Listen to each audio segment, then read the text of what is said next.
You're a teacher. That's I right. have to listen to you. You have to. I have to. You don't have to believe me, I though. don't have to believe you. Hi.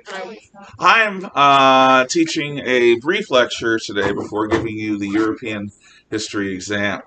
And poor Samantha has to listen to me, even though she doesn't have we to all agree have to with listen to you. Oh, God. I was just pointing out how if gun control actually works, the places that had it would be crime, lower in crime, but places that have gun control are universally, I'll say this again, universally higher in crime than those areas that don't have it. Making me sound like I gave you an opinion.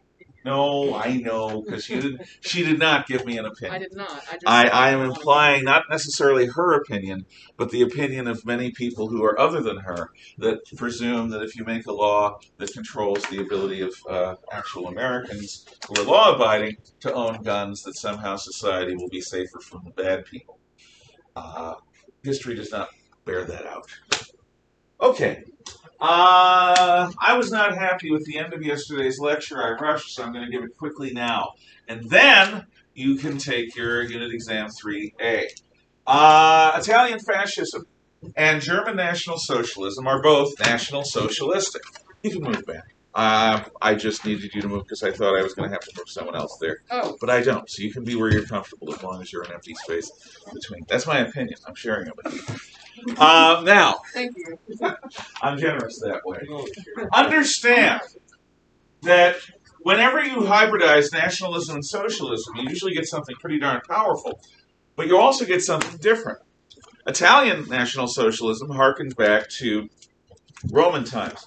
German National Socialism harkened back to pre-Roman Germania and the legends of Wotan and Thor. The ideas of Chinese nationalism, the Kuomintang, harken back to old China. And even the so-called international communists of Russia and China and elsewhere all take on national traits. Cuban communism is fundamentally different from North Korean communism, which is fundamentally different from Vietnamese communism, which is fundamentally different from Cambodian communism, which is fundamentally different from Chinese communism, which is fundamentally different from Russian Soviet communism. Communism can talk about internationalism all it wants, but the fact is that all communism that has existed actually is a variant of nationalism plus socialism. So once again, those people who believe that there is a continuum where fascists and Nazis are on the far right and communists are on the far left and they're the opposite of one another, honestly don't know what they're talking about. You don't have to believe me, you have to listen to me. But I have made my case, and I think it's a pretty darn solid one. Chinese nationalism, the Kuomintang, was established, overthrew the Chinese Empire, the Qing dynasty, and tried to rule China, but their rule was so weak it devolved into warlordism. Chiang Kai-shek, a new military-oriented Chinese nationalist, then unified a tougher Chinese nationalist party and tried to conquer the warlords. Trouble is, the Japanese were invading China in various ways throughout his reign. Oddly enough, the Soviet Union supported the Chinese nationalists of Chiang Kai-shek, the Kuomintang, over the Chinese communists under Mao Zedong. Who would have thunk? And it's because Stalin gambled that the nationalists had a better chance of running China in the 20s and 30s, and so he backed the anti-communist nationalists until after World War II, when he switched sides and the Russians gave the Chinese Communist Party victory over their nationalist enemies. The Chinese nationalists, the Kuomintang, were driven to the island of Taiwan. For 30, 35, 40 years, they claimed to be the legitimate government of China, the Republic of China. However, since then, the Progressive Democrat Party has taken over in Taiwan, and they believe, rightly, that Taiwan is an independent country. Meanwhile, the Chinese communists call Taiwan a breakaway province and have threatened to unify China and Taiwan by force, which would be interesting because we have a defense agreement with the Taiwanese, and if they come across Taiwan Strait, we're at war day one, and it's a world war. That is a scary proposition. And the arrogance of the Chinese leadership, and their disconnection from reality and their contempt for our strength of will might make them miscalculate, go across Formosa Strait to unify, assuming that we'll just put up with it. I don't think we can do that. It would be a bad move. It's one of the more dangerous things, flashpoints in the world. I don't have time for questions. I'm sorry. Maybe, yeah. Phalangism in Spain was Spanish fascism, but it was always just window dressing for the military government of Generalissimo Francisco Franco, who ruled Spain from the mid to late 1930s until his death in 1974-75. He died around the time Mao did.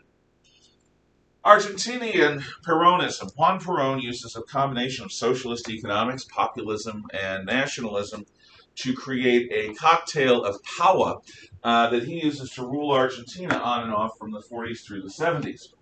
His wife, the blonde Evita Perón, becomes the subject of a Broadway musical and at least one movie. She was glamorous. He gained and lost power from time to time, sometimes through electoral processes, sometimes through street violence. In Venezuela, Hugo Chavez takes pages from Juan Perón's book and uses a mixture of socialism and populism, but he also uses pro-Indian, anti-mestizo policies and deeply anti-American policies. Chavez takes over Venezuela, the most oil-rich country in Latin America, a country that is wealthy and should be really, if not the wealthiest, and among the top 3 wealthiest countries south of the Rio Grande. And between him and Maduro, in, 25 years, he has turned that rich country into a place where most people are on the edge of starvation. It is a country where you might as well use the money as tissue paper or toilet paper because it's not worth the paper it's printed on.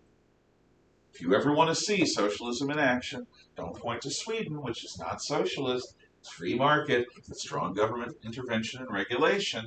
Look at Venezuela, and you will see that if you start out with a small fortune like Venezuela had, you can turn it into a land of poverty. The same thing happened to Zimbabwe in sub-Saharan Africa, where the communists under Mugabe took over there and turned the richest farm country in central southern Africa into a basket case where 500,000 Zimbabwe dollars won't buy you anybody. Maduro is still in power because the Russians and Chinese backed him, and Trump calculated that it wasn't worth open war over. So Venezuela still suffers under this miserable government, and there's a refugee crisis in Colombia and other countries near Venezuela because it is impossible to live a normal life there unless you're a member of the party. In Russia, Putin is not a communist. With the fall of the Soviets, democratically elected presidents, first in Russia's history, because Kerensky doesn't count, back in 1917, Boris Yeltsin becomes the president of a free Russia. Trouble is, Yeltsin is sort of a figurehead, he's sort of a drunk, and he is a weak leader. Who thrive under Yeltsin are the Soviet drug lords and gangsters. Former enforcers for the Communist Party, members of Spetsnaz, their version of the Green Berets, who are brutal and violent, and former leaders within the KGB, which is the Soviet CIA, which is much more brutal than our CIA.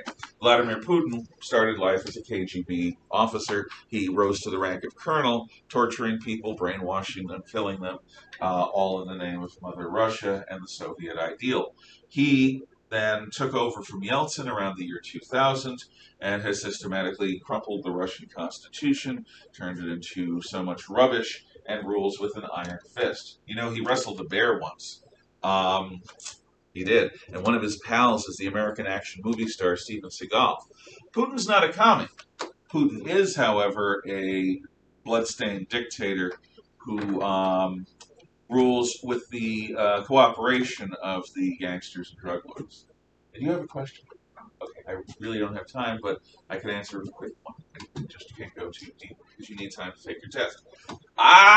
So you don't need to be a communist to be an authoritarian or totalitarian. In Chile, this also comes true. In 1970, the socialist Salvador Allende wins an election in Chile, which is one of the 3 most wealthy and stable countries in Latin America. Even though he wins a razor-thin majority, Allende governs as if he won a mandate. and tries turning Chile, a free market republic, into a socialist utopia. 3 years later, during food riots, the military takes under. General Augusto Pinochet becomes the leader of Chile from 1973. He establishes a regime that is extremely free market, brings in disciples of Milton Friedman from the University of Chicago to turn Chile into an economic miracle, but he rules with an iron fist. And if you slightly disagree with him, he'll disappear you to an island off the coast of Tierra del Fuego, and or just kill you. In 1989, he allowed himself to be voted out of power, which is something communists rarely do. It's only happened once, to my knowledge, in Nicaragua. And in the late 90s, he was arrested while taking medical treatment in Britain and put on trial by an international tribunal for crimes against his own people. Again, you don't need to be a communist to be a dictator. Pinochet is sort of a cross between Putin and Franco in Spain. In China, after Mao's death, after 74, 75, the Chinese try to have their cake and eat it too. Cake and eat it too. Cake and eat it too. They set up a free market economy. Actually, in many ways, more free market than post-Franklin Roosevelt America. But they keep total political control. At Tiananmen Square, they demonstrate that they will kill anyone who even tries to bring up political reform. But they want people to make money, lots of money. And they've done this and made China rich. In 2015, China began to change. A new president, Xi Jinping, took over. President Xi wants to, and did, succeed in becoming Chairman Xi, a term only used by Mao, the biggest mass murderer in human history by far. Chairman Xi is now leader of China for life, something that other post-Mao Chinese communists never wanted. They were afraid of another Mao. They wanted to rule as an oligarchy, as a committee. Xi wants to be the supreme leader, and is now the supreme leader. The trouble is, China's wealthy. It has a growing military. It gets advanced military technology from the Russians, who still have a first-class military-industrial complex. They build the best jet fighters and some of the best missile systems on Earth, some of the best spacecraft on Earth. It galls me to say all of those things. The Chinese benefit from that. The Chinese also are suppressing massive numbers of their own people in a way that hasn't been done, well, since Hitler. And they are engaged in what's called wolf warrior diplomacy. Wolf warrior diplomacy is based on an action movie. Try to imagine American foreign policy inspired by a Chuck Norris movie or a movie starring The Rock, and you have a notion of wolf warrior diplomacy. The Chinese communists, therefore, in the last 5 years have alienated absolutely everyone who borders them by being aggressive, obnoxious, and greedy when it comes to trying to claim land that was never theirs. This has made an anti-Chinese alliance more possible. So communism in China today is dicey. There's one other concept I didn't go over with you, and that was social Darwinism. Imagine survival of the fittest applied to human societies. Imagine that Spain and France and Germany and England were all different species. And how do species interact in Darwinism? They are engaged in a brutal war of survival, no mercy and no quarter. This hyping up of conflict between human societies and human nations leads to some of the more brutal period events in the age of imperialism, when Europe conquers the world, and leads directly to World War I. So that's where we are. Good luck on your test. It's 80 questions, unit exam 3A, and you should be able to finish in time for us to correct those of you in class. Those of you at home, print it, do it, photograph it, and email it to me. None of this commie stuff. Bye.